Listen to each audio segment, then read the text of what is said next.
Mr. President, The senator from Mississippi. I ask unanimous consent that the quorum call be lifted. Without objection, it is lifted. Thank you, sir. You know, to me, Mr. President, it's been a tough day, a tough week.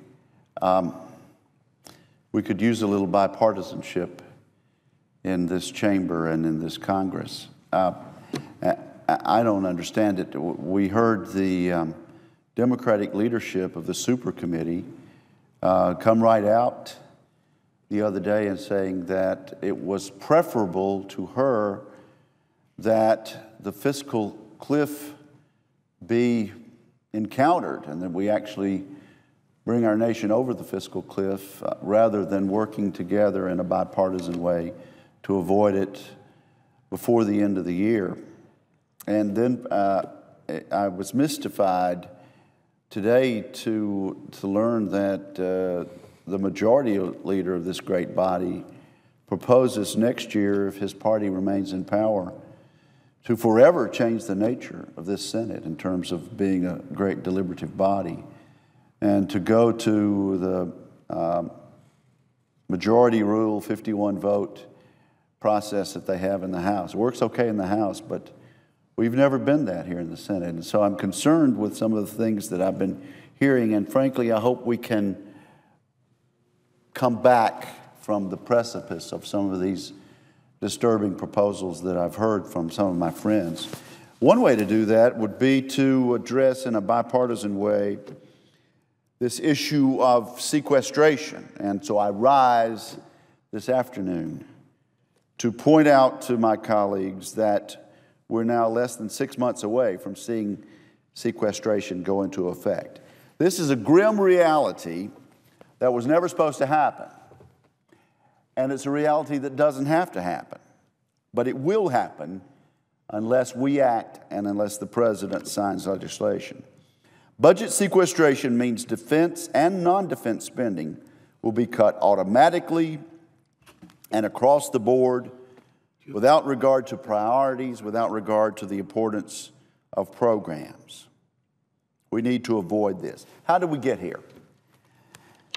Almost a year ago, Congress voted for the Budget Control Act as a first step towards seriously addressing the national debt. We authorized in good faith the super committee to produce a blueprint that would reduce the national deficit by $1.5 trillion or more. Our hope was, and our expectation was, that both political parties would come to a reasoned, long-term solution to America's debt crisis. Of course, that hope faded quickly with the announcement of an impasse by the super committee. With the national debt nearing an unprecedented $16 trillion, reining in federal spending is imperative to our national and economic security. Admiral Mike Mullen, the former chairman of the Joint Chiefs of Staff, put it simply, our debt is our number one national security threat. And yet severe across-the-board cuts to the Department of Defense are not the way to address this security threat, and they're not the way to achieve long-term fiscal responsibility. Federal debt is a national security threat, to be sure, but so would be unilaterally cutting key funding to America's men and women in uniform. Realistically, confronting the debt problem means addressing soaring entitlement costs, which are growing at 3 times the rate of inflation, growing at 3 times the rate of our economic growth. We can't sustain that. But realistically, confronting the debt does not mean gambling with the resources our military needs to protect this nation and the skilled jobs necessary to supply today's advanced force. Unless we act and act soon, $492 billion will be cut from defense spending, beginning January 3rd, 2013. According to Defense Secretary Leon Panetta, the effect would be devastating, a meat axe. Our Secretary of Defense, a member of the Obama administration, said it would hollow out the force. Unfortunately, Secretary Panetta and the White House so far have failed to identify the specific impact of these cuts.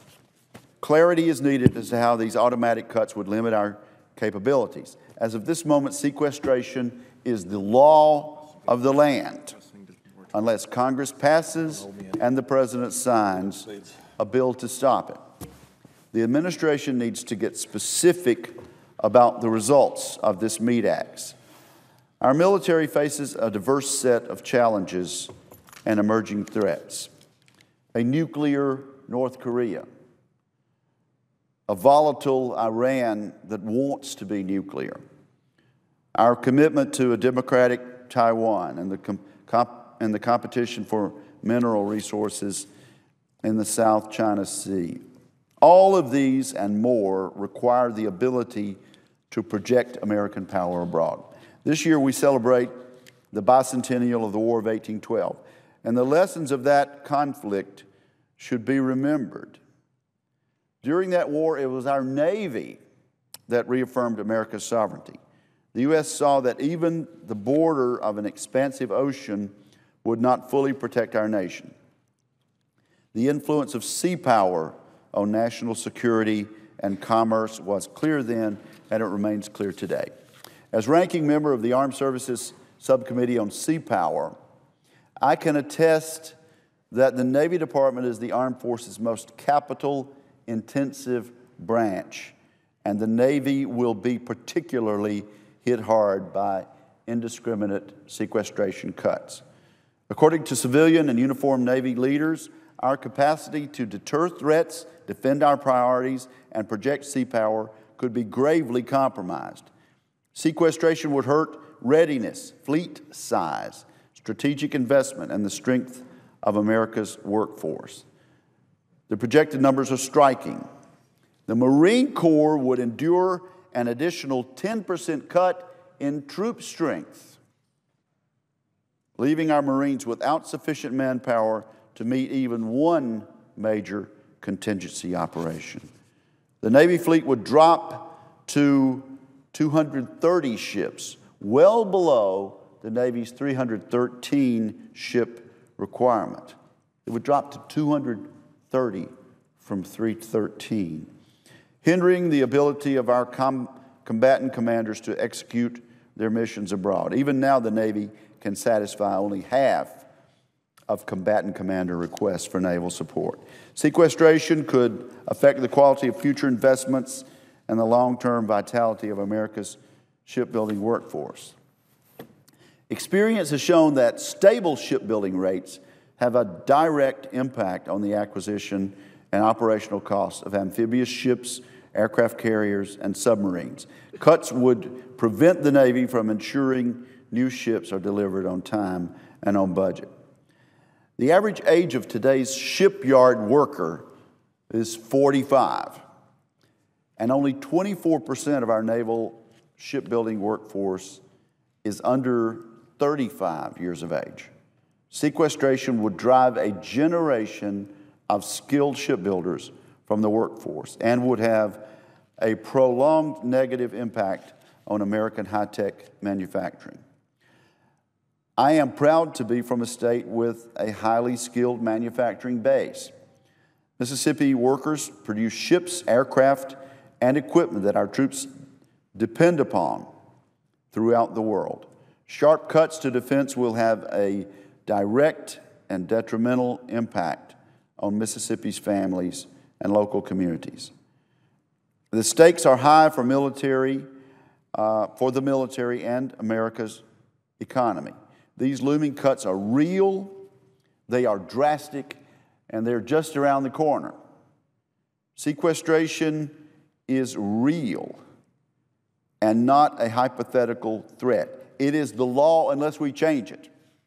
Our national security is on the line, and it is in our interest either to prevent sequestration or prepare for it. Indeed, some defense manufacturers have already begun the process of issuing legally required layoff warning notices to shareholders and employees. According to multiple forecasts, up to 1 million American jobs are at risk. The current unemployment rate already stands at 8.2%, and Federal Reserve Chairman Ben Bernanke Projected unemployment rates will remain high, as he testified before the Congress yesterday and today. Mr. President, there are some faint and hopeful signs that this catastrophe can be avoided. Indeed, in the Congress, there's always been bipartisan cooperation to ensure our military remains the best trained and best equipped and most professional fighting force in the world. We argue about a lot of things, but bipartisanship has prevailed when it comes to the defense budget.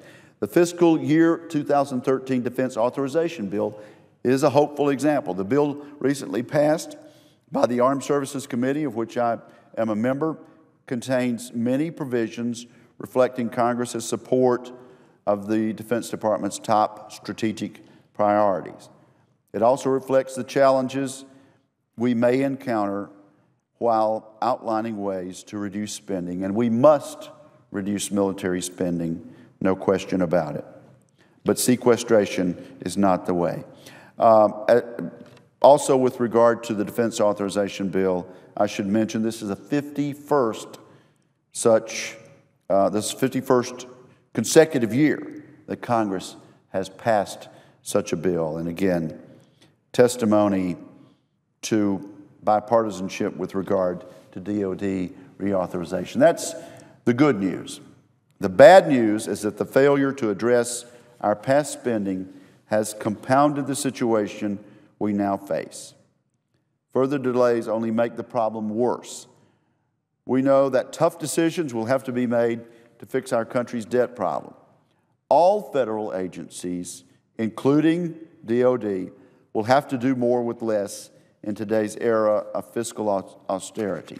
But the bottom line is this: we have an overriding constitutional obligation to provide for the common defense, to ensure that our country is safe and that our men and women in uniform are well equipped to face the challenges of the 21st century. I urge my colleagues to work together in a bipartisan fashion toward a solution that achieves the fiscal discipline we need without compromising the ability of our military to protect and defend America. Addressing sequestration should be our #1 priority this week. Mr. President, we should act before the August break.